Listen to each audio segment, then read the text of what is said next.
आसमान में कड़कती बिजली को देखकर उन तीनों अघोर साधुओं के माथे पर चिंता की लकीरें बढ़ती ही जा रही थी। जल्दी ये विधि पूरी करनी होगी। मौसम बहुत तेजी से बिगड़ रहा है।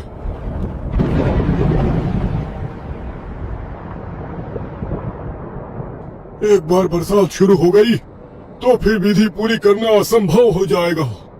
वधुसुर नाम है उसका। उसे वश में करना इतना आसान नहीं। हमें अपने तप का आवाहन करना होगा, वरना ये काली शक्तियां हमारे यज्ञ की अग्नि को शांत कर देंगी। इतना कहकर वे तीनों जटाधारी साधु एक सुर में मंत्रों का उच्चारण करने लगे, जिससे आसमान में और भी तेज गर्जन सुनाई देने लगी।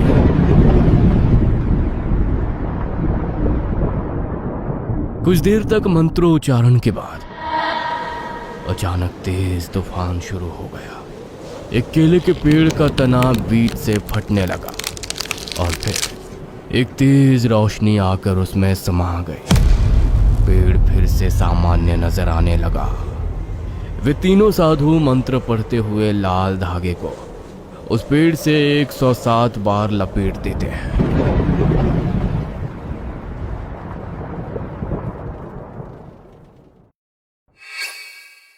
रितेश, अगले साल 30 की हो जाऊंगी मैं। क्या सोचा है तुमने? यार, ये दोष वोष मैं नहीं मानता, ये सब बेकार बातें हैं। लेकिन मम्मी का इमोशनल ड्रामा कैसे सॉर्ट आउट करूं ये समझ नहीं आता। उनको लगता है कि तुमसे शादी हुई तो मेरा पत्ता कट। तुम बस मनहूस बातें करो और कुछ नहीं होगा तुमसे। अरे नाराज मत हो। एक बहुत सिद्ध बाबा है देहरादून में, हम अगले शनिवार को वहां चल रहे हैं। उनसे मिलकर कोई उपाय पूछते हैं। रितेश और शालिनी देहरादून से 60 किलोमीटर दूर पहाड़ों में रहने वाले बाबा केशवानंद के पास पहुंचे और उन्हें अपनी समस्या बताई। अच्छा, तो ये बात है। मेरा मानना है कि कन्या के मंगल का दोष पहले पति पर जाता है, लेकिन यदि पहले पति की मृत्यु के बाद दूसरी शादी हो तो उस पर मंगल का साया नहीं पड़ता। मतलब?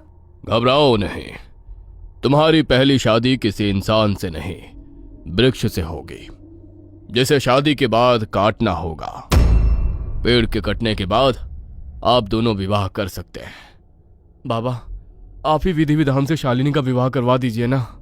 रितेश के आग्रह करने पर बाबा विवाह के लिए तैयार हो गए। उन्होंने रितेश को एक केले का पेड़ लाने को कहा, किंतु शर्त यह थी कि पेड़ अस्पृश्य होना चाहिए। इसलिए उन्होंने रितेश को जंगल में एक विशेष जगह बताई जहां से पेड़ को लाना था।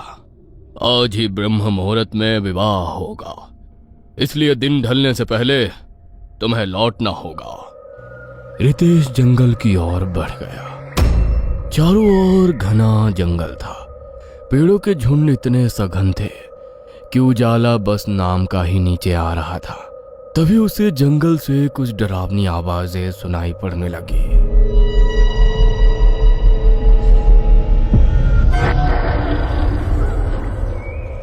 दिन ढलने को है, अब यहां ठहरना सही नहीं होगा। तभी उसकी नजर सामने एक केले के पेड़ पर गई, जो तकरीबन 6 फीट ऊंचा था।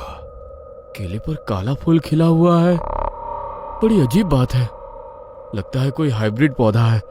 अगर फूल वाला पेड़ लेकर गया तो बाबा शायद मना कर दे। ऐसा सोचकर उसने वो काला फूल तोड़कर रास्ते में ही फेंक दिया। जैसा कि तय था, सुबह 4 बजे से पहले शादी की पूरी तैयारी हो चुकी थी। जैसे ही कन्या का हाथ वर के हाथ में देने की रस्म की बारी आई, पंडित जी ने लाल रक्षा से वृक्ष को बांधकर उसे शालिनी के हाथ में थमा दिया। क्या हुआ? ऐसे क्यों चीखी?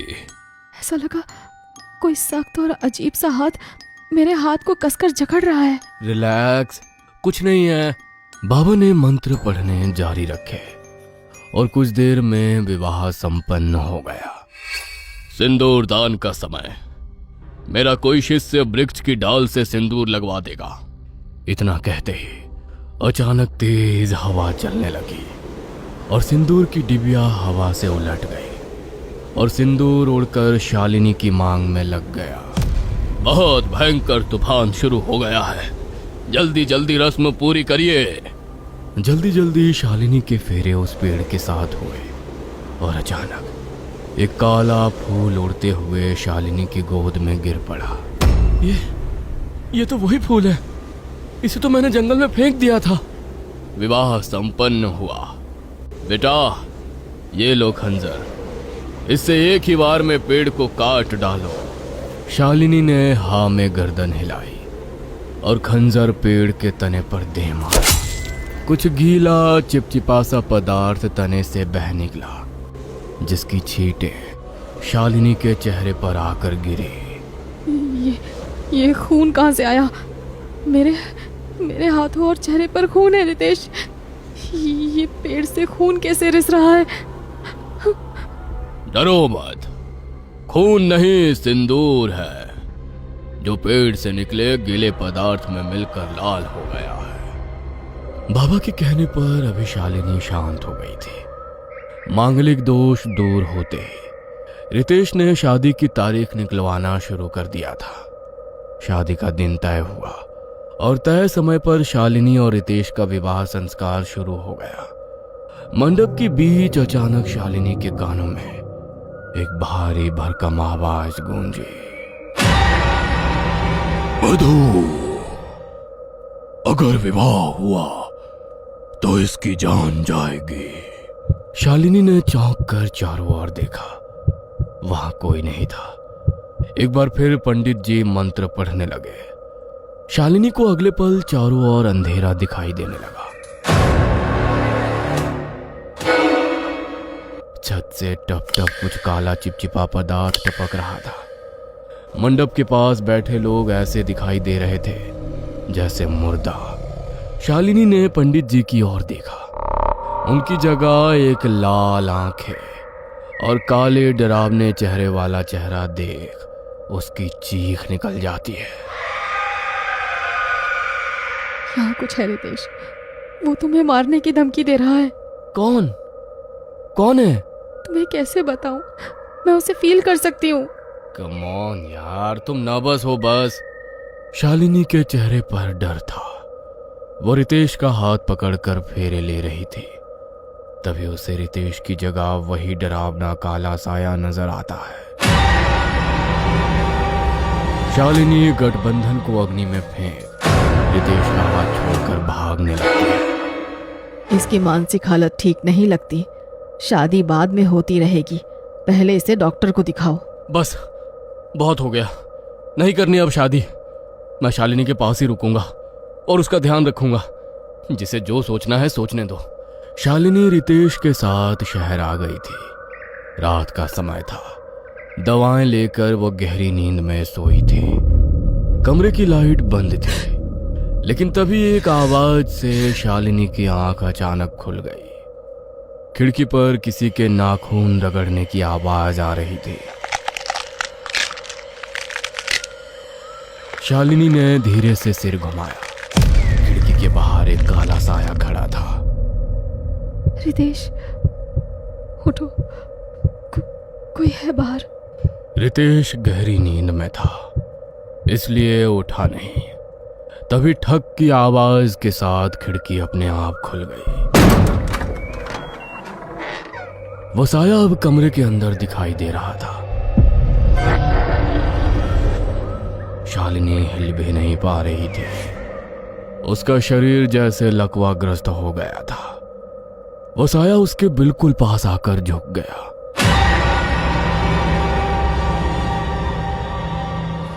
वधू, हमारी शादी हुई थी, अब तो बस मेरी है। शालिनी की आंखें फटी रह गईं। अचानक वही नीला निशान फिर से उभर आया, लेकिन इस बार वो और भी गहरा था। अगली सुबह शालिनी बुखार से तप रही थी। क्या हुआ तुम्हें? वो काला साया, उसने कहा वो मेरा पति है। बस करो शालिनी, ये सब तुम्हारा वहम है। लेकिन तभी रितेश की नजर शालिनी के हाथ पर गई। नीले निशान वहां साफ दिखाई दे रहे थे, जिसे देखकर रितेश भी घबरा गया था। उस रात के बाद अगले 3 दिन उनकी जिंदगी के सबसे डरावने दिन बन गए थे। हर बार जब शालिनी आईना देखती, उसे आईने में उसके पीछे वही खड़ा दिखता।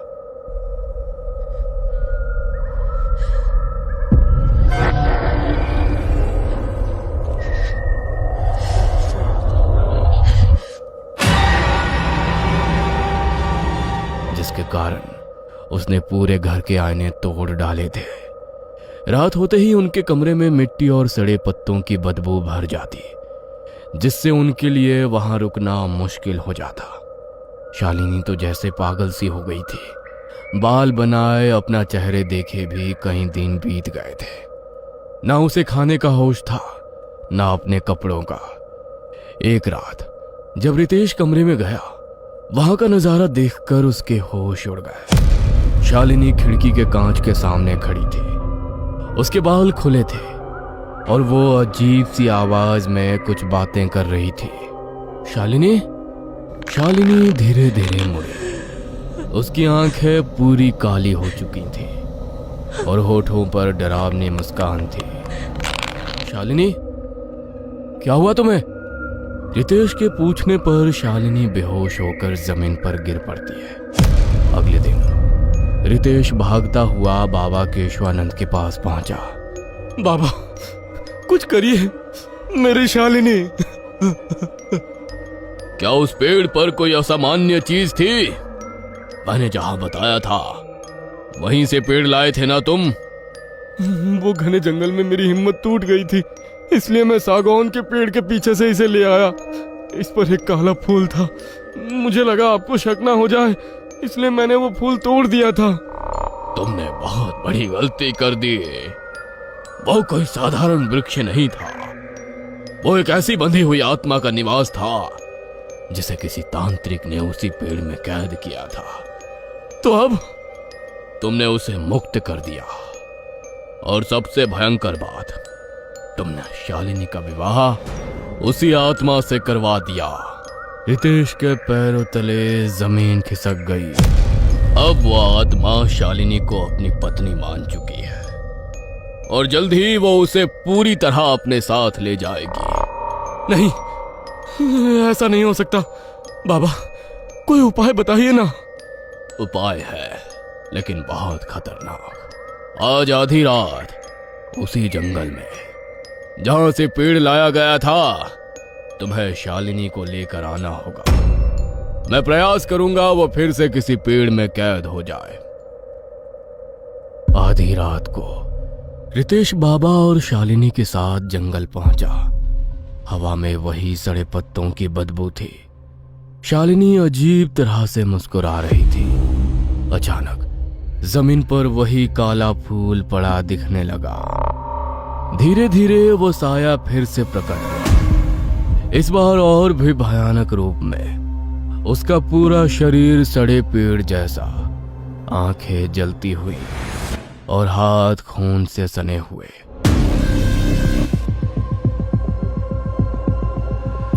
उसने क्रोध में बाबा को देखा।